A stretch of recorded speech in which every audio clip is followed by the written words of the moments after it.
왜 착한 사람만 계속 손해볼까? 쇼펜하우어의 잔인한 답.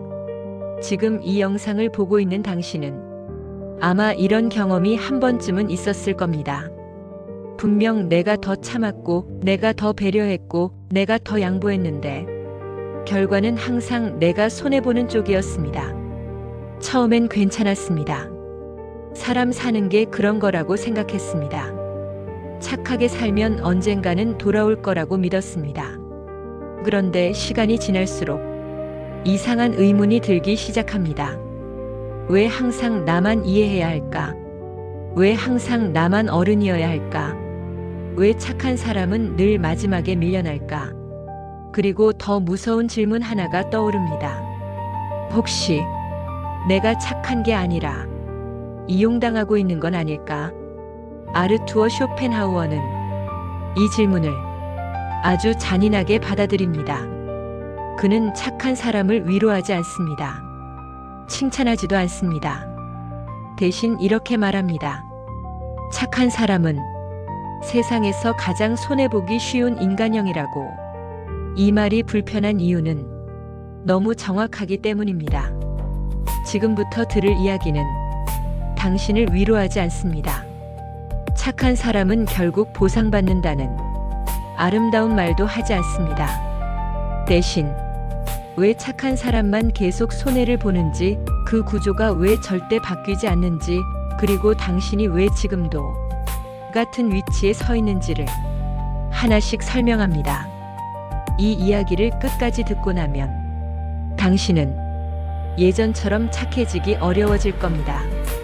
우리는 어릴 때부터 착함을 미덕으로 배웁니다. 양보하는 사람은 좋은 사람, 참는 사람은 성숙한 사람, 이해하는 사람은 어른이라고 배웁니다. 문제는 이 교육이 현실에서는 전혀 다르게 작동한다는 점입니다. 세상은 착한 사람에게 상을 주지 않습니다.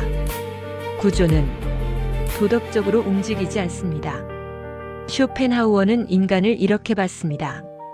인간은 선에서 행동하지 않고 이익이 된다고 느낄 때 움직이는 존재라고.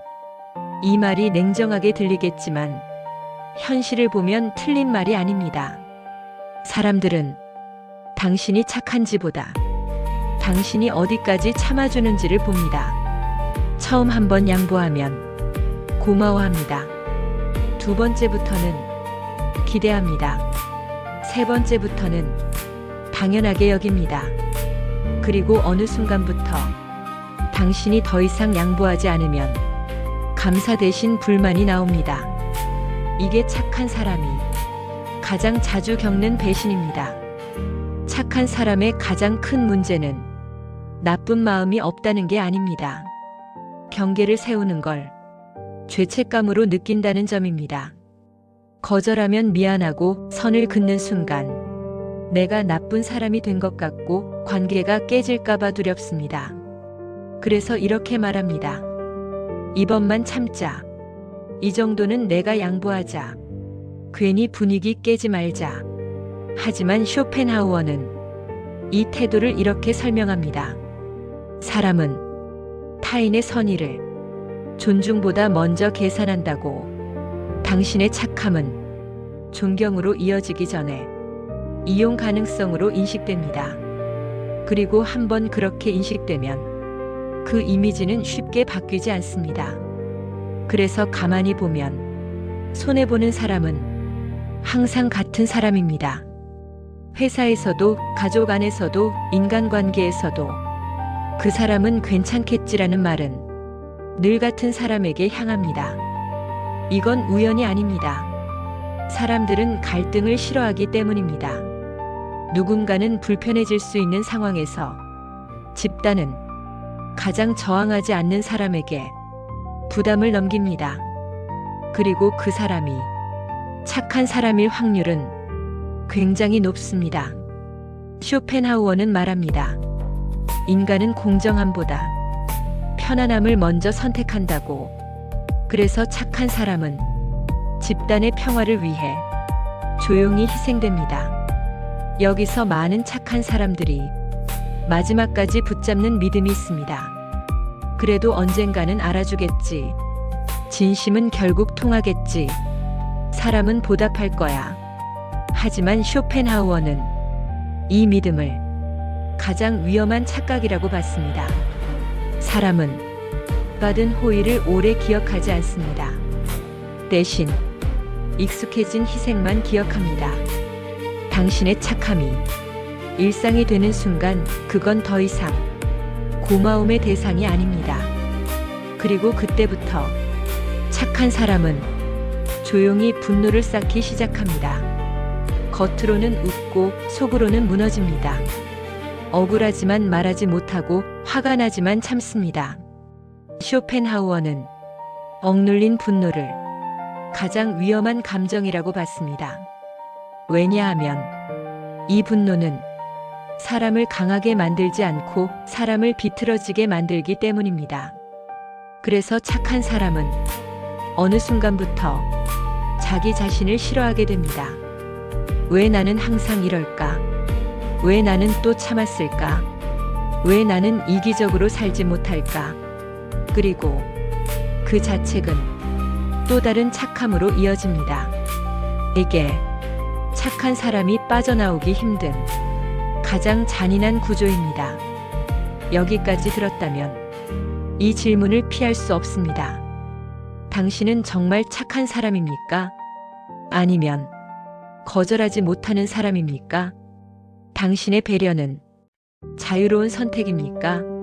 아니면 버릇이 되어버린 희생입니까? 이 질문에 대한 답이 당신의 인생을 완전히 갈라놓습니다. 다음 이야기에서는 왜 세상은 착한 사람을 보호하지 않는지, 왜 이기적인 사람이 오히려 안정적인지, 그리고 착함을 버리지 않고도 손해보지 않는 방법이 정말 존재하는지에 대해 이야기합니다. 이 지점에서 멈추면 당신은 여전히 같은 위치에 서 있게 됩니다. 다음 이야기를 듣는 순간부터 당신은 착함을 다시 정의하게 될 겁니다. 당신이 지금 이 이야기를 계속 듣고 있다면 이미 마음 한쪽에서 이 생각이 들고 있을 겁니다. 그래, 어느 정도는 맞는 말이다. 나도 비슷한 경험을 너무 많이 했다. 하지만 동시에 이런 반발도 올라옵니다. 그래도 세상이 그렇게까지 냉정할까? 다들 자기 이익만 따지는 인간일까? 착한 사람이 전부 바보는 아니잖아. 바로 여기서 쇼펜하우어의 이야기는 더 잔인해집니다. 왜냐하면 그는 이 질문에 이렇게 답하기 때문입니다. 세상은 냉정한 게 아니라 원래 그렇다고 사람들이 착한 사람에게 유독 더 많은 걸 요구하는 이유가 있습니다.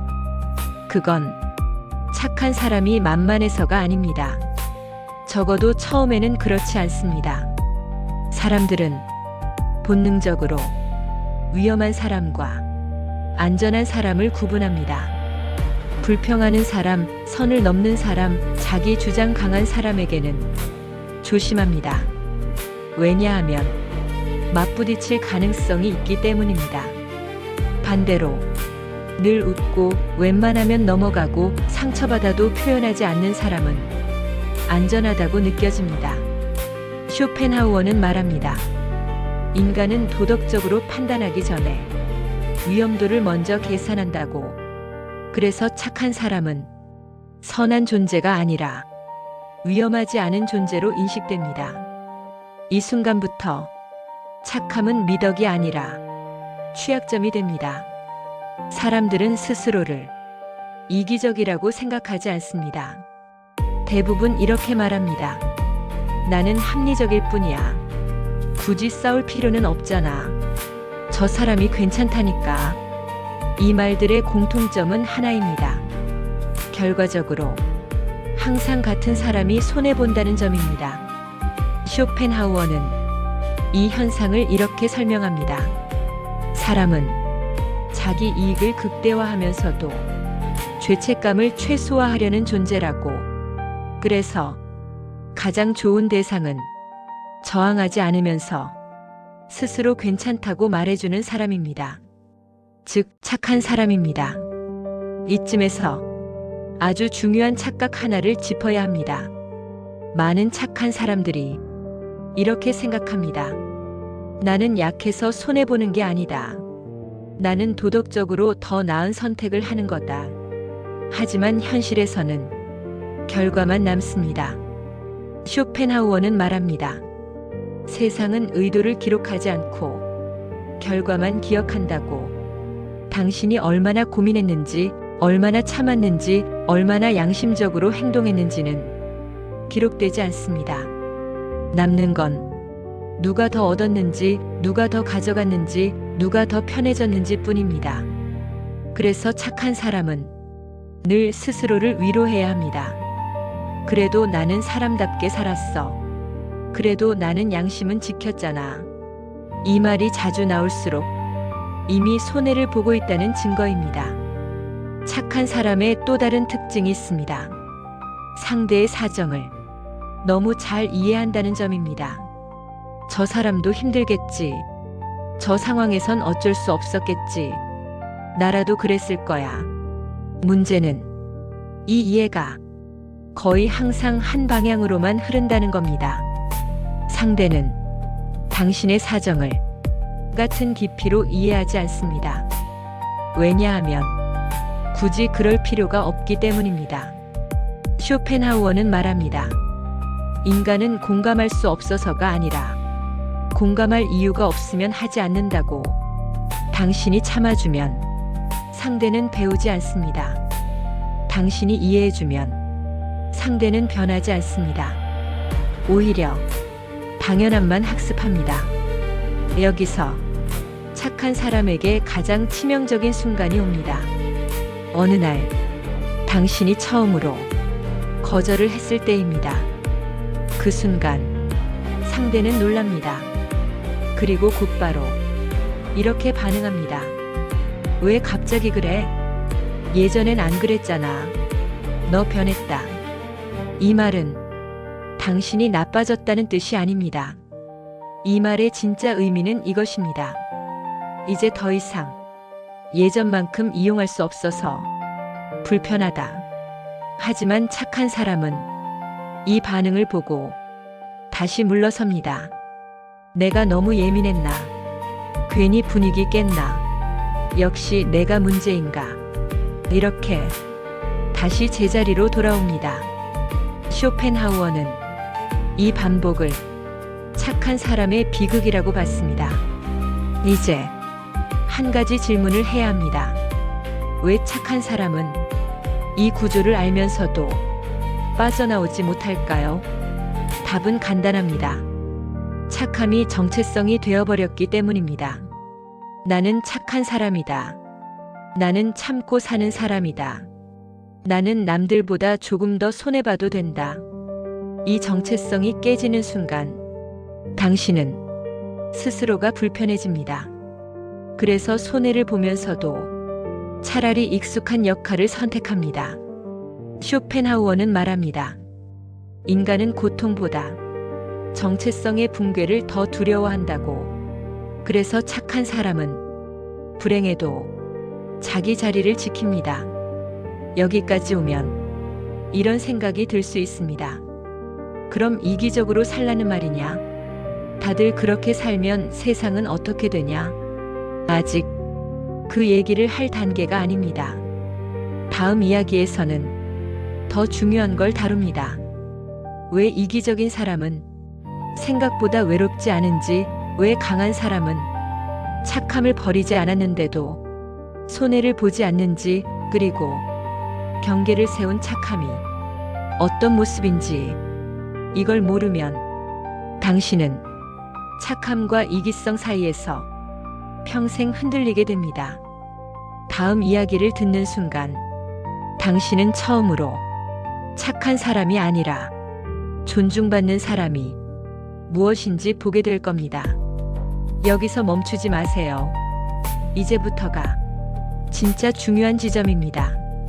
당신이 여기까지 왔다면 이제 한 가지는 분명해졌을 겁니다. 문제는 착함 그 자체가 아니라 착함을 대하는 방식이라는 사실입니다. 착한 사람은 늘 이렇게 생각합니다. 내가 조금만 더 참으면 되지. 이 정도는 내가 감당하면 되지. 하지만 쇼펜하우어는 이 태도를 가장 위험한 자기 기만이라고 봤습니다. 왜냐하면 이 생각의 끝에는 항상 같은 결론이 있기 때문입니다. 나는 왜 이렇게 힘들까? 착한 사람이 가장 많이 하는 착각이 있습니다. 착함과 약함을 같은 것으로 착각하지 않는다는 점입니다. 나는 약한 게 아니라 착한 거라고, 나는 밀린 게 아니라 양보한 거라고 스스로를 설득합니다. 하지만 세상은 그 차이를 구분하지 않습니다.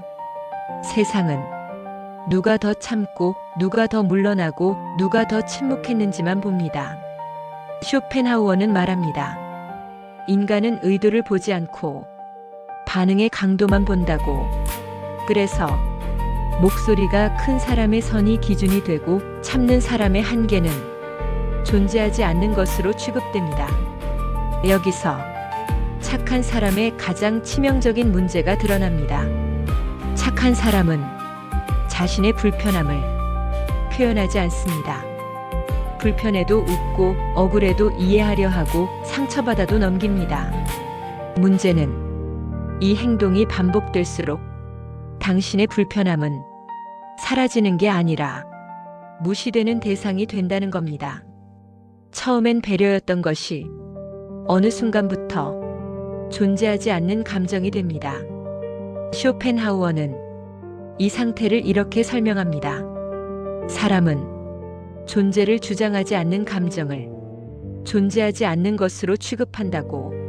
착한 사람은 갈등을 두려워합니다. 갈등이 생기면 관계가 깨질까봐, 분위기가 망가질까봐, 내가 나쁜 사람이 될까봐 입을 다뭅니다. 하지만 여기엔 아주 잔인한 진실이 있습니다. 갈등을 피한 대가는 평화가 아니라 지속적인 손해입니다. 쇼펜하우어는 말합니다. 갈등을 피하는 사람은 고통을 미루는 사람일 뿐이라고. 당장은 조용해질 수 있습니다. 하지만 그 조용함은 당신 위에만 쌓입니다. 그리고 결국 어느 순간에 가면 작은 일에도 폭발하게 됩니다.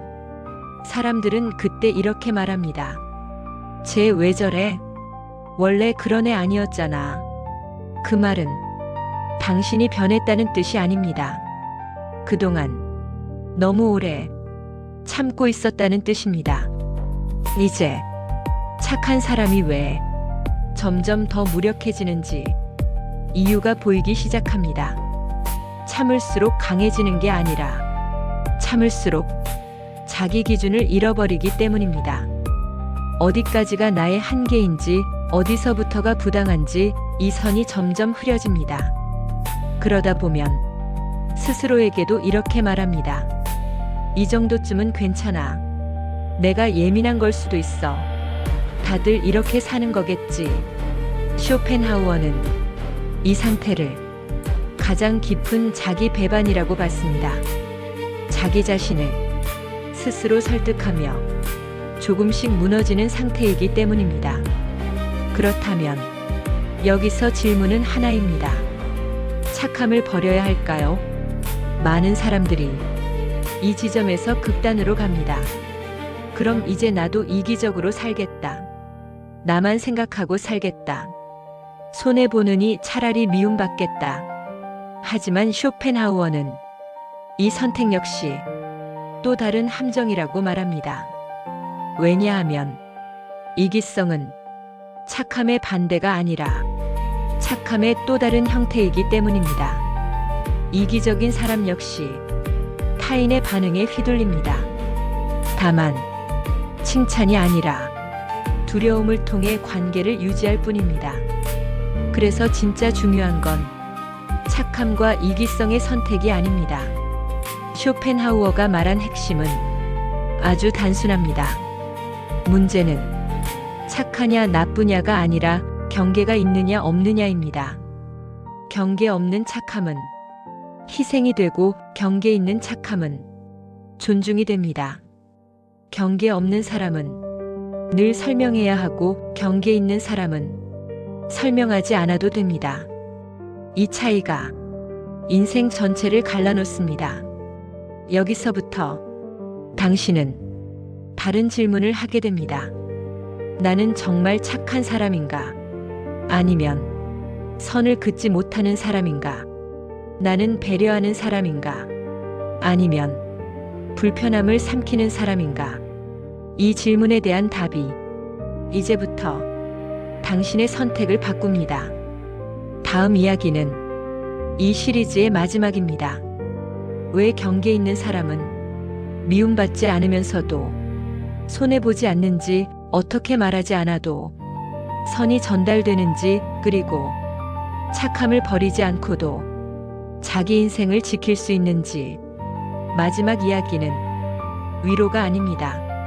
실천입니다. 여기까지 왔다면 이제 정말 끝까지 가야 합니다. 여기까지 들었다면 이제 분명히 느꼈을 겁니다. 문제는 세상이 특별히 나쁜 게 아니라 당신이 너무 오래 아무 경계 없이 살아왔다는 사실을, 착한 마음이 당신을 지켜준 게 아니라 당신을 노출시켜왔다는 것도. 쇼펜하우어는 말합니다. 사람은 선을 넘을 수 있어서 넘는 게 아니라 넘어도 아무 일도 일어나지 않기 때문에 넘는다고. 당신이 침묵했을 때, 당신이 이해했을 때, 당신이 웃어넘겼을 때 사람들은 배운 겁니다. 여기까지는 괜찮아도 되는 사람이구나. 그래서 이 이야기는 착한 사람이 나빠지라는 말이 아닙니다. 이기적으로 살라는 말도 아닙니다. 단 하나입니다. 당신의 선이 어디까지인지 당신 스스로 알고 있어야 한다는 것. 선을 알지 못하면 착함은 미덕이 아니라 소모품이 됩니다. 이제 선택은 간단합니다. 계속 착한 사람으로 남을 것인가, 아니면 존중받는 사람으로 살 것인가. 이 차이는 성격의 문제가 아니라 결심의 문제입니다. 이 영상이 끝나도 당신의 하루는 계속될 겁니다. 사람을 만나고 부탁을 받고 또다시 선택의 순간이 옵니다. 그때 오늘 들은 이야기가 조금이라도 떠오른다면 당신은 이미 이전과는 다른 사람입니다. 이 생각이 불편했는지 아니면 이상하게 시원했는지 아래에 남겨도 좋습니다. 어느 쪽이든 당신 안에서 무언가가 움직였다는 뜻이니까요. 이 이야기가 여기서 끝났으면 좋겠다면 그냥 지나가도 됩니다. 하지만 이런 생각이 계속 따라올 것 같다면 다음 이야기도 자연스럽게 이어질 겁니다. 결국 선택은 늘 그렇듯 조용히 이루어지니까요.